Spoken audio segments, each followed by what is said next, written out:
সামনে তো লাইলাতুল কদর। জি। লাইলাতুল কদরের ইবাদত সম্পর্কে যদি বলতেন, একদম প্রথম থেকে শেষ পর্যন্ত অনেকে গভীর রাত পর্যন্ত ইবাদত করে।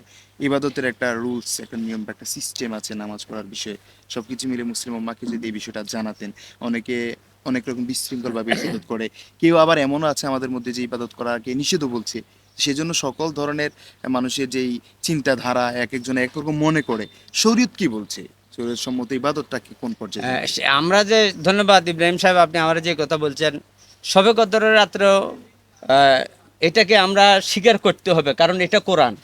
আমরা যদি কোরআন অস্বীকার করি আমাদের ইমান থাকবে ইমান না। থাকবে না। তো সুতরাং আমরা শবে কদরের রাত্র সারা রাত্র আমরা জেগে জেগে ইবাদত করবো, এবং শবে কদরের রাত্রির যে দোয়া করে উম্মতে মোহাম্মদিয়া, সেই দোয়া আল্লাহ কবুল করে। সুবহান। তো আমি বলবো এটাই, আমরা শবে কদরের নামাজ পড়বো, সারা রাত্র আমরা নামাজ পড়বো। অনেকে তো কয় দোয়া নাই, কিন্তু হাদিস কোরআন সেটা উদুনি আস্তাজিবে লাকুন। আমরা তো এই কোরআনের এই আয়াত অনুযায়ী আমরা ইবাদত করি আল্লাহর, এবং সাহায্য প্রার্থনা করবো আমরা আল্লাহর কাছে। তবে শবে কদরের রাত্র মহান রাত্র, এই রাত্রে যদি আমরা যে ইবাদত করি, আল্লাহর হাবিব হাদিস শরীফের মধ্যে ঘোষণা করেন, যারা শবে কদরের রাত্রকে জিন্দা রাখলো, যারা শবে কদরের রাত্রকে জিন্দা রেখে জিন্দা যারা মানে ইবাদত ইবাদত বন্দি, কাটালো। জিন, হ্যাঁ, মানে জিন্দা মানে এটা তো ইবাদত করতে হবে, সোজা কথা। জিন্দা রাখা আমি আরামের ঘুমকে হারাম করে, কারণ আমরা কোরআনের এই আয়াতের তাফসিরে আছে সূরা কদরের, যে যে আল্লাহ যে বলছেন যে লাইলাতুল কদরি খায়রুম মিন আলফি শাহর। আমরা যদি 1000 মাসও ধরি, এখানে 1000 মাসে 83 বছর 4 মাস, 4 মাস। তাহলে আমরা জীবনে যদি একটা শবে কদরের রাত্রি আমরা পাই, তাহলে 83 বছর 4 মাস ইবাদত করার সওয়াব পাবো। সুতরাং আমরা এই সমস্ত মহান রাত্রে আমরা অন্য কোনো আমরা অন্য কোনো আকিদাপন্থীর লোক, আমরা সহি আকিদা যেটা কোরআন সুন্নাহ, কারণ আহলে সুন্নাত ওয়াল জামাতের আকিদা হলো শবে কদরের পুরো রাত্র জেগে ইবাদত করা, মানে রাত্রকে জাগরণ রাখা। আমরা এই রাত্রকে জাগরণ রাখবো ইবাদতের মাধ্যমে।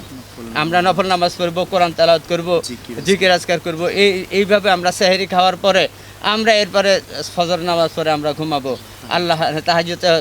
আরও একটা কথা বলছি, যে সম্ভব হয় বাংলাদেশের যে যেখান থেকে, বিশ্বের যে যেখান থেকে আমার কথাগুলো শুনছেন, সারা রাত্র তাহাজ্জুদে নামাজ পড়বো, নফল নামাজ পড়বো।